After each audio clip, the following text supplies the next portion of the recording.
Years into marriage, and I'll say this much, Natalie and I had a good thing going. A really good thing. I mean, we were the couple people pointed at in public and thought, ugh, look at those two. They probably knit matching socks together on weekends. But, since honesty is the appetizer to this meal, I'll start with the bitter greens. We had an infidelity hiccup back when we were just dating. Hiccup might sound too light, but it wasn't a full-blown affair either. A few months into our relationship, Natalie started texting another guy. Yeah, texting. Nothing Shakespearean or scandalous, just words on a screen. Apparently, her thumbs got bored. Now, to her credit, she came clean. She marched up to me one day and said, "Theo, I've been texting someone else. I feel so guilty." I looked at her and said, "Texting? Like sending memes? Or Netflix without the chill type texting?" She showed me the messages. And sure enough, they were guilty light.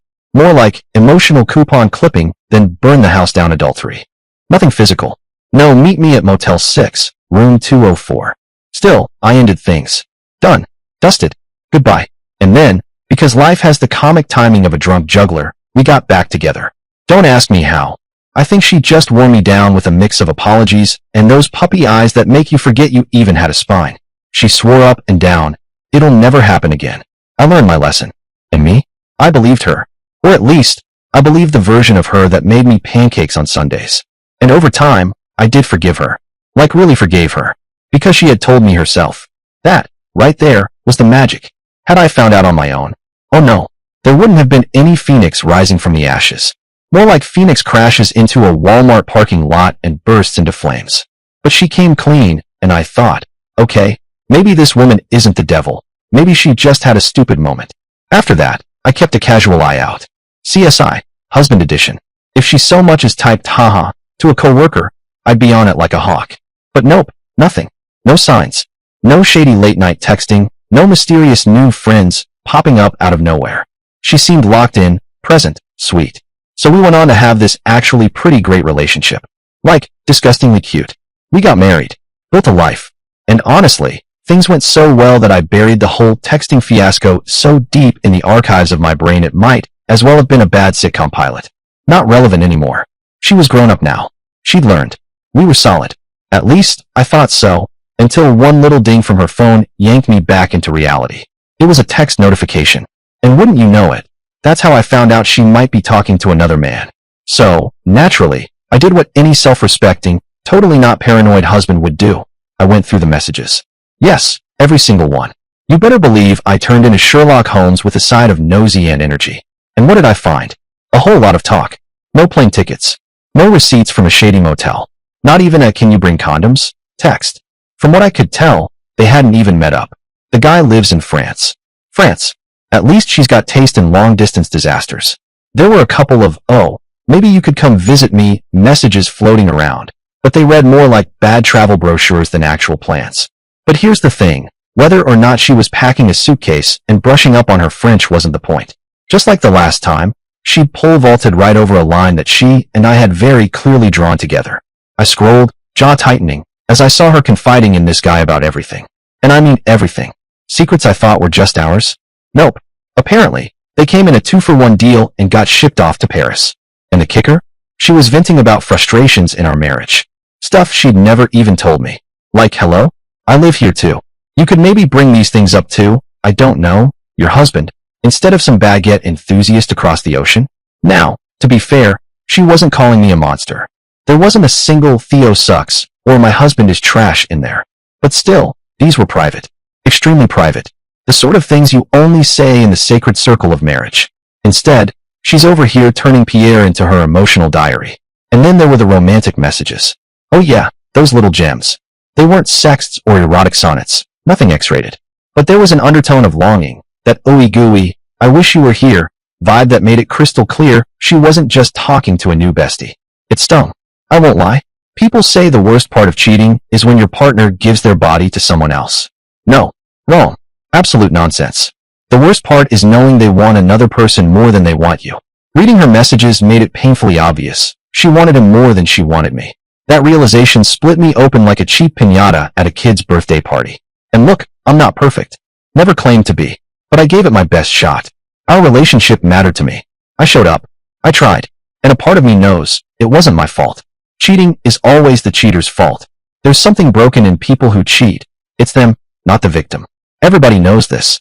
But back then, oh no, I wasn't ready to swallow that bitter little truth bomb. Instead, I marched myself into action. I didn't just sit around listening to sad playlists and staring at the ceiling fan like some heartbroken rom-com character. No, I sat Natalie down and went full courtroom drama. I looked her straight in the eye and said, I've seen the messages. I know you're cheating on me. And to her credit, if we're passing out gold stars for honesty, she didn't deny it. Nope. She nodded, sighed, and admitted it. According to her, it had all started with one innocent little Facebook comment. Some guy wrote something insightful on her post, because apparently, philosophers just hang out in her notifications, and she slid into his DMs to applaud his brilliance. Next thing she knew, boom, he was charming and funny. They just clicked, like two Lego blocks destined for heartbreak. She sat there, wringing her hands, explaining, I never intended for it to go this far.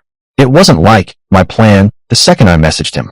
And I'm sitting there thinking, yeah, because infidelity is usually a spontaneous decision, not a 5-year strategic roadmap. Then came her big defense, but it's not cheating. We've never done anything physical. Oh, wonderful. Then no touching, no foul defense. Because as long as pants stay on, everything else is just a cute little misunderstanding, right? She leaned forward earnestly, trying to sweeten the deal. It's not any deeper than if he were my best friend. I raised an eyebrow and asked the only question that mattered. Would you be okay if I were talking to another woman like this? Dead silence. You could hear her brain buffering. Then finally, she said, yes, I'd be fine with it. Yeah, sure. And I'm the Queen of England. Her lips said, fine. But that hesitation before it? That was the real answer. She knew it was wrong. She was lying to me, lying to herself, probably lying to the imaginary French boyfriend too. She just didn't want to call it what it was, because calling it cheating meant consequences. If I'd been pouring my soul out to some random woman the way she was to Monsieur Baguette, she would have absolutely lost her mind. We'd have police tape around the house and my obituary written by breakfast. Instead, she used every harmless word in the English language to rebrand what she was doing. It's just a friendship. It's a connection. It's a conversation. Honestly, it was like watching a used car salesman pitch a lemon as a vintage collector's item. But let's call it what it actually was, emotional infidelity. When I called it what it was, emotional infidelity, Natalie got offended.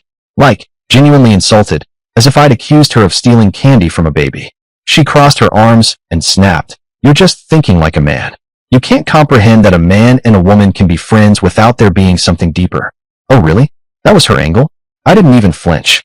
Instead, I calmly pulled out Exhibit A, B, and C. Okay, let's review. You wrote, he makes me feel warm inside. Then, talking to him feels like coming home. And my personal favorite. Sometimes I imagine coming to Paris to see what our life there could be like. I looked her dead in the eye.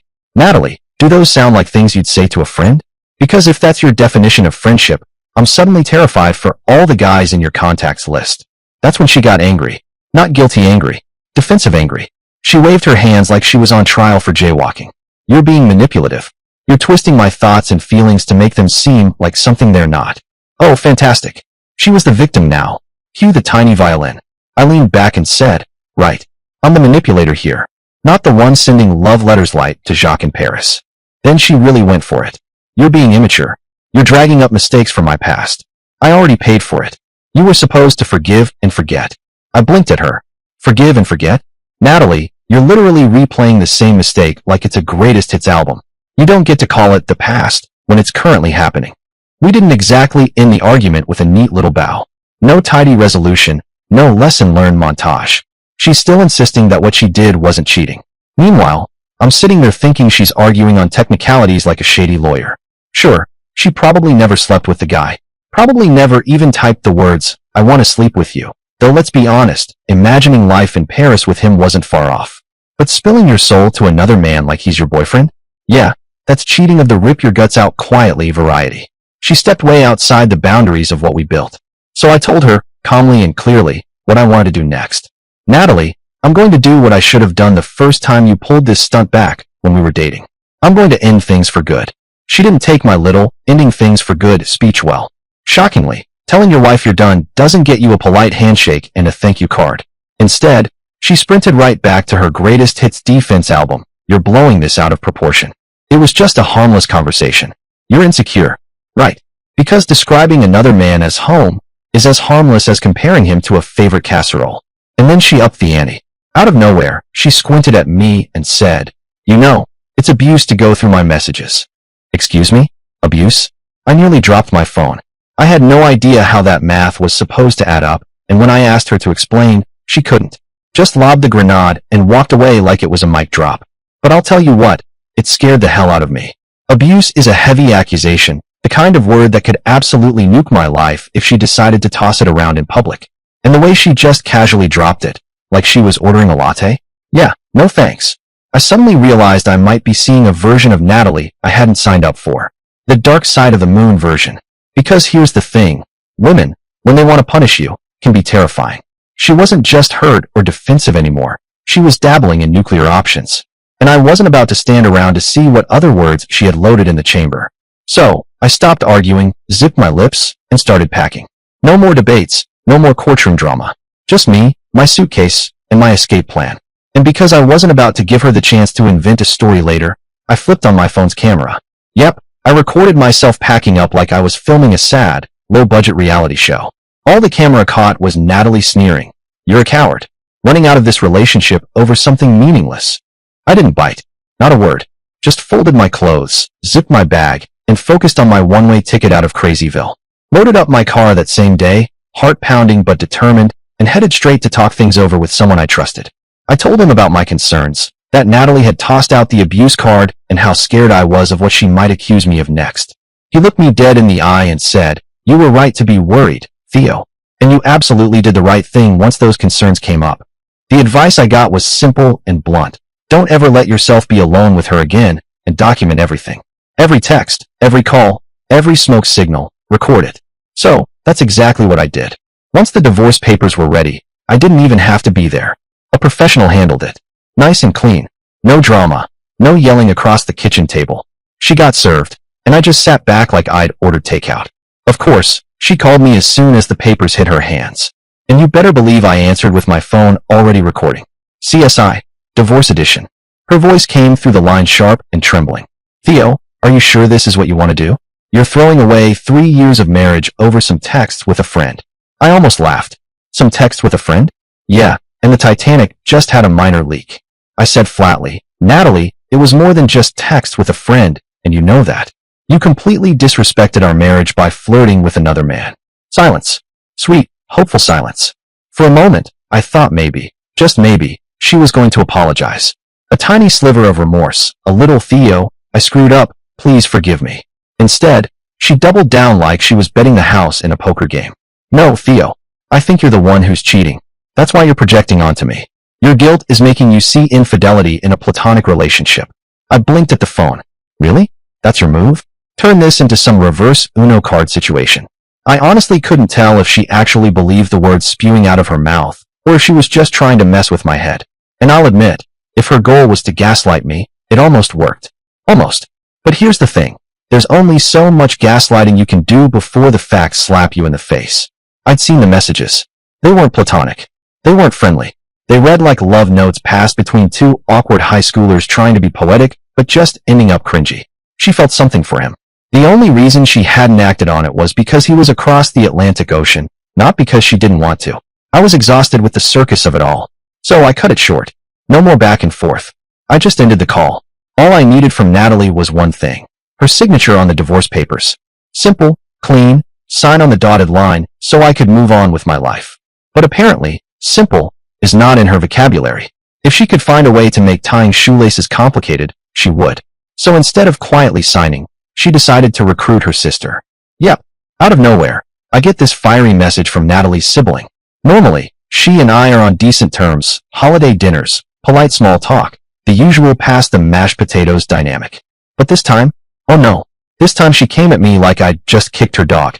She accused me of being heartless and blindsiding Natalie. And, of course, she parroted the party line. "You're just insecure, Theo. You're destroying your own marriage." I sat there, staring at the phone, thinking blindsided? Lady, I'm the one who found out my wife was writing emotional Hallmark cards to a guy in France. Pretty sure that's the definition of blindsided. When she called next, I was ready. The second I realized it was her voice, I hit record. She wasn't Natalie, but you never know when audio receipts might come in handy. I let her go on for a bit, her righteous anger filling the air like she was auditioning for a soap opera. Then I cut in and asked the obvious question. Okay, so has Natalie actually shown you these so-called harmless friendship messages? Her tone was sharp. It doesn't matter, Theo. I know my sister. She wouldn't lie about it. Translation, no. She hadn't seen a single message. She was just blindly charging into battle with no ammo. I said, great, because I can fix that. I'll gladly show you some of the actual messages. Then you can judge for yourself whether I'm being insecure or if your sister is just rewriting reality to suit herself. Her response? A firm, self-righteous, there's no need. And that was the moment I realized this conversation had all the intellectual weight of arguing with a brick wall. I was done listening to her. I ended the call and sat there for a second, phone in hand, staring at it like it had personally offended me. Honestly, it had, ringing with her sister's righteous fury and all. Whatever. I shook it off and got ready to text her the screenshots I'd taken. If Natalie wanted to run her mouth and paint me as the insecure villain, then fine. But it was my turn to tell everyone my side of the story, and unlike her, I had exhibits A through Z neatly saved in my gallery. I scrolled through the chat history, and man, there were so many. Enough for a Netflix miniseries. But I was strategic. I didn't need to flood anyone with every "hey you" or heart emoji. No. What I needed were the juicy parts. The parts where Natalie and her pen pal practically wrote Hallmark greeting cards to each other. I highlighted the classics. I dream about meeting you. Oh, that one was gold. Frame-worthy. I feel like I've known you forever. Ah yes, the ancient mating call of the emotionally unfaithful. I pieced them together into a neat little package. And when I saw it all at once, I had to admit, it looked even worse than I remembered. I mean, these weren't just friendly catch-ups. These were the Dear John letters of two people auditioning for a Nicholas Sparks novel. And yeah, the thought of it stung. Reading how your wife basically turned into Shakespeare for some guy who wasn't you? Not exactly a confidence booster. But I shoved that aside. I'd already moved on. Natalie was going to be my ex, and I wasn't about to let myself turn into some sobbing dude in a sad country song.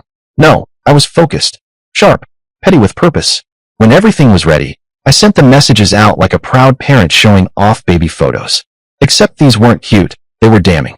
I didn't just send them to her sister. Oh no, that would be too small scale for the production we were running here. I sent them to everyone. Her friends, her family, basically anyone who had ever so much as waved at Natalie in a grocery store. I added a little caption to tie it all together. Hey, you tell me, do these messages seem appropriate coming from a married woman? I mean, I thought I was marrying a wife. Turns out I was running a public Wi-Fi network. Everybody gets a connection, no password required. How many of you can guarantee that if I take her back, she won't start handing out free trials of herself to every guy who sends her a smiley face? And for fun, let's wager. How long before she stops flirting in DMs and starts auditioning for the Neighborhood Mattress Olympics? Kindly send in your answers, and the winner will receive a deluxe hamper of broken vows, lube, and a half-used pack of condoms. And then I hit send. Boom. Mic drop. I could practically hear the collective gasps echoing through group chats across town. Natalie had probably told everyone I was divorcing her over nothing, painting me as the world's biggest baby with trust issues. Fine. Let them see the truth for themselves. Judge away. Honestly, I didn't care about the responses. I wasn't sitting around waiting for someone's aunt to send me a thumbs-up emoji. All that mattered was that the true version of events got out there. She had started this whole mess by trying to change the narrative, whispering in her sister's ear like some soap opera villain. I wasn't about to let that slide. If she wanted to paint me as the monster, I figured I'd at least give the audience the director's cut with commentary. The funny part? Responses actually started coming in. At first, I braced myself for pitchforks and torches, but instead, relief. Most of them admitted that, yeah, she'd handed them the watered-down version of events. You know, the I tripped and fell into another man's attention type of story. A few even apologized for believing her. Imagine that, grown adults apologizing to me for not applying basic critical thinking before siding with a woman who thinks monogamy is a diet you can cheat on weekends. Her sister never got back to me, which honestly spoke louder than anything she could have typed. That silence had weight. It felt like she realized, oh crap, Theo's actually right, and now I don't know how to admit it without choking on my pride. For her, staying quiet was probably harder than blindly defending Natalie, which really says something about the family gene pool. Most of Natalie's family ghosted me altogether. Maybe it was a solidarity thing. Or maybe they just didn't know how to respond without saying something like, yeah, our daughter's basically running an OnlyFans trial version through text messages. But then came the surprise, her mom. Sweet woman, honestly too good for the daughter she raised. She actually apologized to me. Said she thought she raised Natalie better. Spoiler, she didn't. Clearly, parenting has limits. Then she told me she'd have a long talk with Natalie, and maybe we could patch things up. I didn't even bother telling her there was no chance in hell of that. Patch things up? What? Like duct tape over a gunshot wound? No thanks. I didn't care if Natalie learned her lesson or wrote it down in cursive, because I had no plans of sticking around for the final exam. I was done, cashed out, already mentally redecorating my life without her in it. Her mom was kind, though, so I just told her not to trouble herself. No reason for her to go through the pain of realizing her daughter was auditioning for Cheater of the Year. Natalie's response, though, absolute Oscar-worthy drama. I made sure I recorded the call because, honestly, the performance deserved to be preserved for future generations. She went ballistic the second she heard what I'd done. You're trying to turn everyone against me, she screamed, voice cracking like she was halfway between rage and auditioning for a horror movie. I kept my tone flat. No, Natalie, I didn't turn anyone. I just showed them the script you wrote. If they don't like it, maybe it's because you gave them the discount version. She wasn't having it. You're ruining everything. You're making me look like the bad guy. I actually laughed at that one. Sweetheart, I don't have to make you look like the bad guy. You're doing that on your own, free of charge. Then I told her about her sister's call. That shut her up for a few beats. I explained I hadn't done anything more than show her the facts. And since I had no idea how many people she'd already handed her bedtime story version of events to, I decided it was best to cover my bases and clarify things with everybody. She kept insisting I was spinning events, like I had suddenly developed a career in creative writing and turned her little sext fest into a Shakespearean tragedy. I reminded her, quite patiently, like a kindergarten teacher explaining that 2 + 2 = 4, that I hadn't added a single word of my own. Apart from a little introduction, you know, the hi, my name is Theo, and my wife is auditioning for the role of community mattress kind of thing. Every last syllable came straight out of her phone. Those are your words, Natalie, I told her, holding the phone up like a prosecutor presenting Exhibit A. That's not how it looks, she snapped. Well, then I guess you should have hired a better ghostwriter. I shot back. Because if this was just a wholesome platonic friendship, everyone else should be able to read these messages and think, ah, how sweet. 2 souls bonding over banana bread recipes. Instead, it reads like a horny soap opera written by a drunk teenager. That shut her up for about 3 seconds before she went right back into the victim monologue. She accused me of doing this on purpose, just to be petty. I nearly clapped.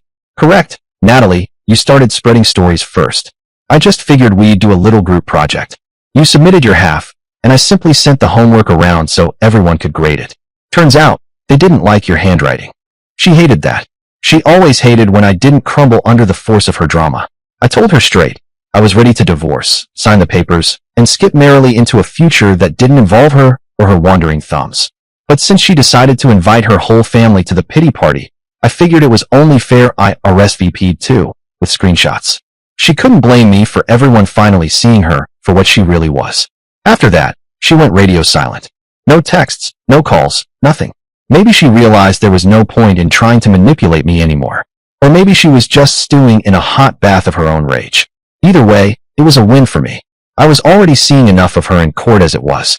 The divorce went faster than expected, quicker than a pizza delivery, really. We didn't have much to split, unless you count the IKEA couch that squeaked every time you sat down, or the 3 mismatched mugs from her college days. So, no big legal battle there. She tried to angle for alimony, though.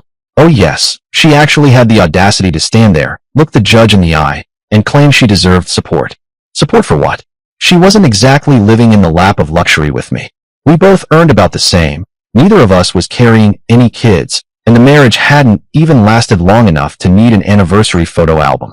The judge might as well have laughed in her face. No alimony. Zero. Nada. The look of disappointment on her face was priceless. Like a kid being told Disneyland was closed forever.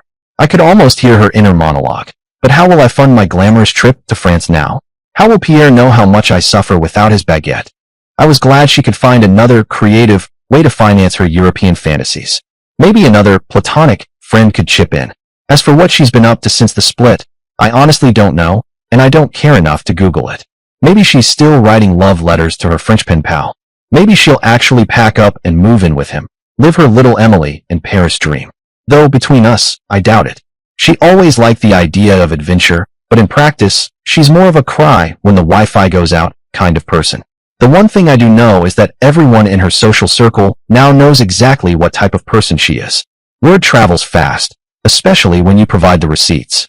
I still get the occasional message, friends, cousins, even coworkers of hers, saying they couldn't believe she'd actually go and do something like that. My usual response is, oh, believe it. I've got the screenshots to prove it. Her mom, bless her, still talks to me. Sweet woman. One evening she even called and told me Natalie was back living at home with her. Apparently, she thought this would stir my sympathy. Theo, maybe you could come by and talk to her? She asked, all gentle and motherly. I had to laugh. Ma'am, I said politely, I will always respect you, but your daughter chose someone else. And it wasn't the first time she made that choice. You can only play Russian roulette so many times before you realize the gun isn't empty. I simply can't trust her anymore. Her mom was furious. She promised to talk to her again. I just smiled and said, please, don't go through all that trouble. Of course, inside, the petty part of me was clapping like an audience at a live taping of Maury. Because honestly, the idea of Natalie getting chewed out by her mom was sweet, karmic nectar. But I knew better than to let myself get pulled into that mess again. So I blocked most of her family, too. That one stung, I won't lie. Most of them were really nice people, perfectly pleasant at cookouts and birthday parties. But they were also permanent VIP ticket holders to the Let's Drag Natalie Back into Theo's Life club, and I wanted no part of that reunion tour. If I was going to cut her off completely, then I needed to cut the vines that could drag me back into her swamp. Extreme? Maybe. Necessary? Absolutely.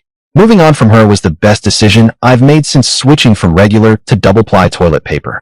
My mental health had been through the shredder with her. And it wasn't even the cheating, not really. It was her Olympic-level skill in twisting words. She'd take any situation, any fact, and spin it like she was auditioning for a slot on a propaganda channel. You're overreacting. No, Natalie, I'm reacting appropriately to you grinding on your so-called pen pal in the middle of my living room. And then she'd throw around words like abuse. You know, like they were confetti at a parade. Totally stripped of meaning, but hey, at least she had a vocabulary. The gaslighting? Oh, that was top shelf. She could take a situation where I caught her red-handed, and by the end of the conversation, I'd be wondering if I somehow dreamed the whole thing. And the accountability, please. She wouldn't recognize accountability if it walked in, bought her a drink, and sat on her lap. Whether she actually slept with him or not became irrelevant. By then, I realized the truth. She was toxic. The kind of toxic that makes asbestos look like an aromatherapy candle. And if I stayed with her, she'd have eventually broken me down into a quivering puddle of self-doubt. Sometimes I kick myself for not sticking with the breakup the first time she pulled this stunt. Imagine the pain, the heartache, the therapy bills I would have saved. Instead, I went back, like an idiot trying a second slice of bad sushi, thinking maybe this time it won't poison me. Spoiler, it poisoned me. I guess the moral here is simple. Some people just can't change. And when someone shows you who they really are, for the love of God, believe them. Dear listeners, please share your thoughts in the comments section below and don't forget to like, share, and subscribe.